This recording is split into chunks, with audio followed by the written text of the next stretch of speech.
This video is going to be relatively spoiler free. Now the reason why I say relatively is because I'm actually going to make some references to some of the items that we talked about in the preview, but they're going to be very vague references. I'll just notify you guys about the existence of certain types of items, but I'm not going to tell you what those are specifically. If you do want to know about these items specifically, you can just go check out the DLC preview videos. But yeah, the reason why I'm making this video is because plenty of people are reaching out to me asking like what types of things that I should take into the DLC, which ones are going to be good. So I might as well just make 5 random builds just to give you guys an idea as to what's going to be good. Now, obviously I only got to play like a small portion of it, so this is not going to be like just the best thing throughout the entirety of the DLC. And honestly, as soon as you guys find like your first weapon that just looks really cool, you're probably going to end up switching anyway. But this video is still going to give you a pretty decent idea as to what's going on.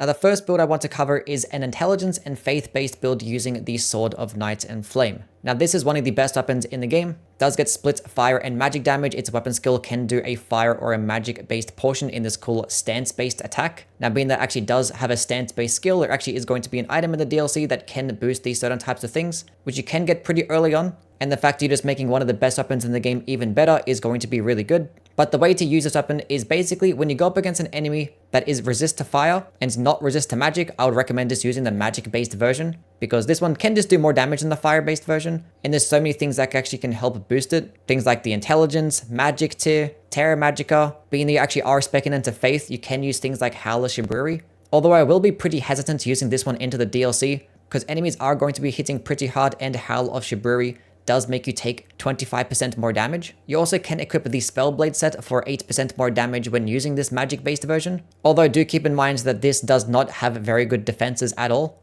So honestly, I would just much rather just go with regular armor that has some pretty decent defenses and some nice poise, because I think that's much better than having the 8% more damage. But in terms of the talismans, the must-haves will be Shard of Alexander and the Carrion Filigreed Crest for more damage to your skills and have them consume less FP, because this weapon can actually be pretty expensive in terms of FP cost. Now the last 2 talisman slots are pretty flexible. I went with the Ritual Sword Talisman and one of the Scorpion Charms just to maximize damage. But being that you're going to be going through the DLC and it's going to be your first playthrough, I recommend just going with damage negation talismans instead. Now in terms of the spells, we're mainly going to be using incantations, because at our level at 150, we only really have enough to spec into about 45 of both faith and intelligence. You definitely want to have at least 60 vigor. If you are at a higher level, that's perfectly fine to spec into more faith and intelligence, but the reason why incantations are going to be better at this level is because the golden order seal is really good. It gets really high amounts of incant scaling, of which your spells can just do amazing damage. Whereas, unfortunately for the staffs, the only intelligence and faith-based options you have are the Gelmir staff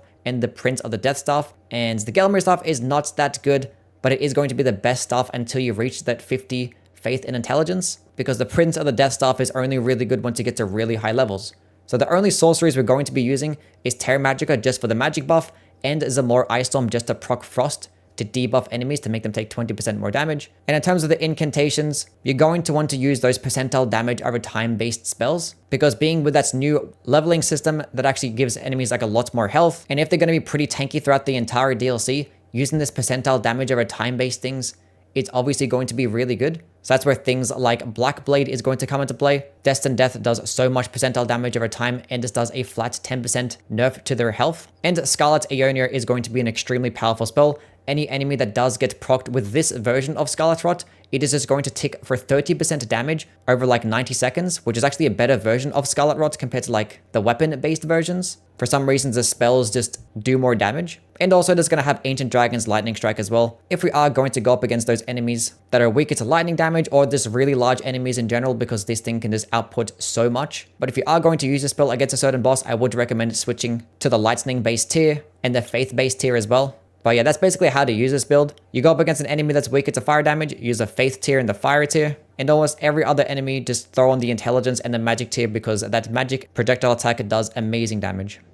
Next build I want to cover is an intelligence-based build using the Wing of Astel. Now the reason I'm going to pick this one to be one of the best intelligence builds to use for the DLC is because one thing that I noticed is a lot of enemies were actually immune to status effects. So maybe certain types of status effect builds won't be as good, but one thing that's always going to be good no matter what is stance breaking, and the Wing of Astel is the best stance breaking tool. And it's just a curve sword, but the reason as to why it is because its weapon skill, a Nebula, for only 20 FP, does a really quick animation, can do upwards of 60 stance damage, which is like more than charged heavy attacks of colossal weapons. And even its heavy attack itself is a projectile, and when used at point blank range, it does 52 stance damage, which is identical to a colossal weapon, and it could do it in a faster animation. And obviously it's a projectile and it's not going to consume FP, so just using this by itself is going to be incredible. Now in our offhand, we are going to have the Misericord with a magic infusion. Reason being is that after we get the stance break, we want to go with a critical attack, and the Misericord does get 140 crit, so this is going to result in amazing critical damage. And we're also going to have this infused with Glint Blade Phalanx, which this skill itself does 40 stance damage. You can just switch to this at the beginning of the fight, use the skill, and then switch back to the Wing of Astel, and that's basically just free 40 stance damage right at the beginning. In terms of the talismans, obviously going to have the Dagger Talisman to just further improve critical attack damage. Shard of Alexander is a must as well. And the last two talisman slots can be a bit flexible. I went with the Ritual Sword Talisman and the Magic Scorpion Charm. If you're noticing that you're taking a lot of damage, I would recommend just picking out the Damage Negation Talismans instead. These are just always going to be good no matter what. Now we are going to be using the Carrion Regal Scepter to cast our spells. Yes, the Lusat Staff is going to be better in terms of damage, but it does make you take up a lot more FP. And I would just rather have the more FP efficient type of tool. But being that our weapon is going to be doing like more damage than all of our spells, we don't really need much. I am going to have spells like Zamor Ice Storm and Glintstone Icecrag just to proc Frost. If you do go up against those enemies that can be frostbitten, this is going to be really nice to have, because you can use it at the beginning of the fight, and the next 20 seconds, these enemies are going to take 20% more damage. Zamor Ice Storm does it really quickly, but Glintstone Icecrag does it at a safer distance. And the other spells are just meant for variety. Things like Magma Shot if you go up against an enemy that's weaker to fire damage. Rock Sling does primarily physical damage, so when you go up against those enemies that are like really resist to magic damage, this is going to be a nice alternative. And if you go up against those really like slow and immobile targets, using things like Meteorite of Astel or Comet Azure alongside the Cerulean Hidden Tier is going to be an incredible combo, and obviously Terra Magica alongside with that is going to work really nicely.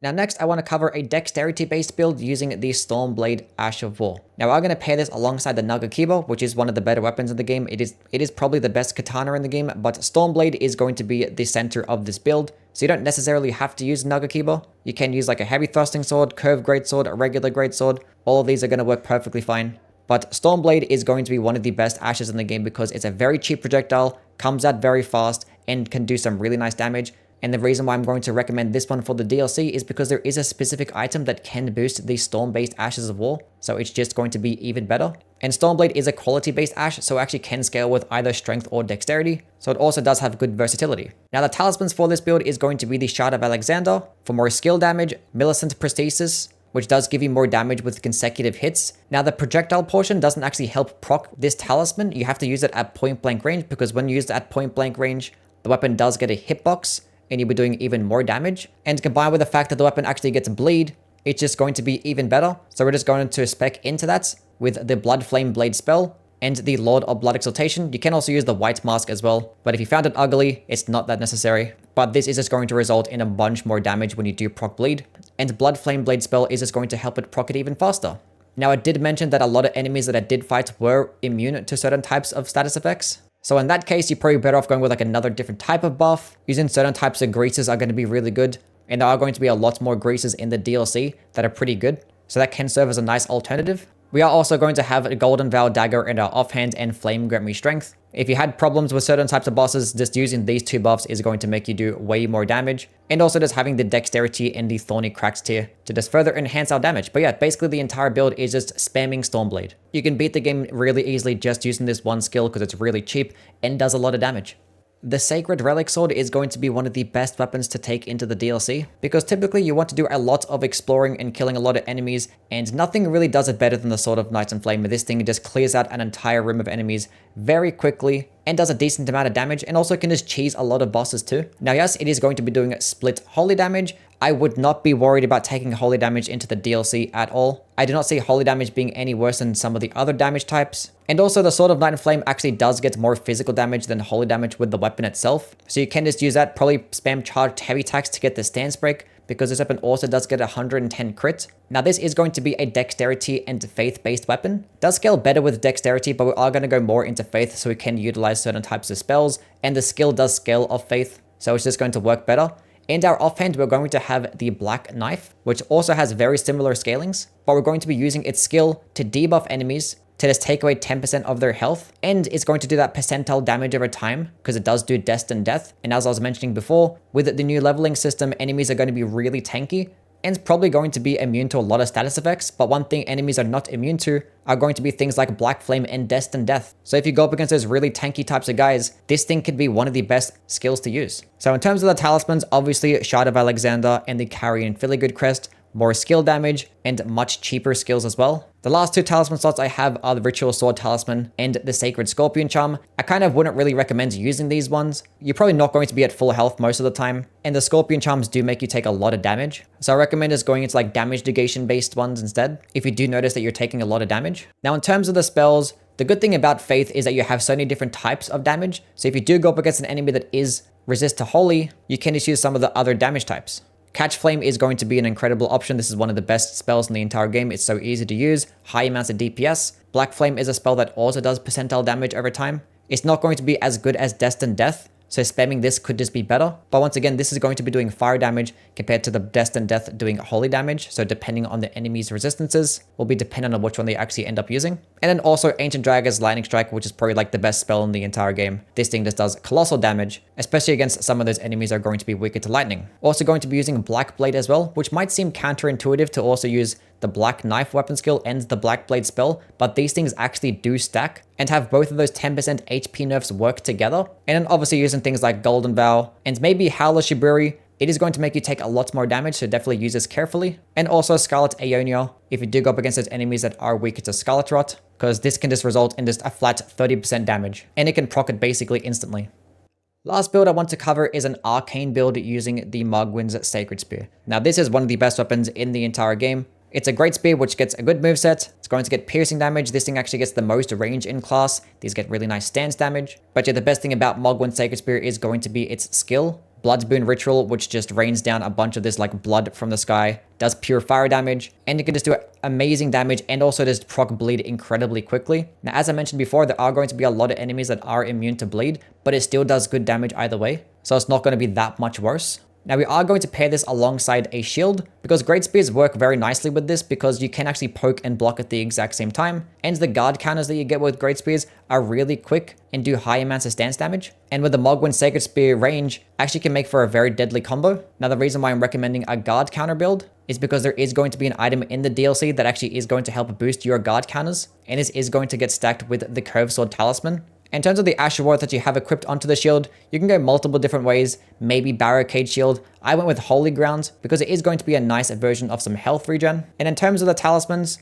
Lord of Blood Exaltation if you go up against those enemies that are weaker to bleed, obviously Shard of Alexander, the Curved Sword Talisman, and in terms of the last talisman, you can go the Ritual Sword Talisman or the Fire Scorpion Charm if you feel confident enough. But if you're not, once again, going with the Damage Negation Talisman is going to be pretty good. Even the Spirit Talisman could be pretty nice. Now, being that we do have an Arcane type of build, we can benefit off using certain types of spells because the Dragon Communion Seal is amazing. Some of the best Dragon Communion spells will be things like Dragon Ice and Rotten Breath. I wouldn't really bother using any of the fire-based versions because your weapon already gets fire damage, so you don't necessarily need it. But both of these status effects are going to be really good, and if you do find a boss that is going to be weaker to one of these, I definitely recommend using it. Dragon Maw is going to be a really nice hard-hitting option. Can close the distance pretty nicely, just some nice stance damage. Pest Threads is going to be good against those bosses that are really large. There's probably going to be a bunch of really large bosses. And also use any type of Black Flame spell that you can have the requirements for. You can actually use a faith-based tier to help meet the minimum requirements. But using any Black Flame spell is going to be good because there's going to be lots of tanky bosses.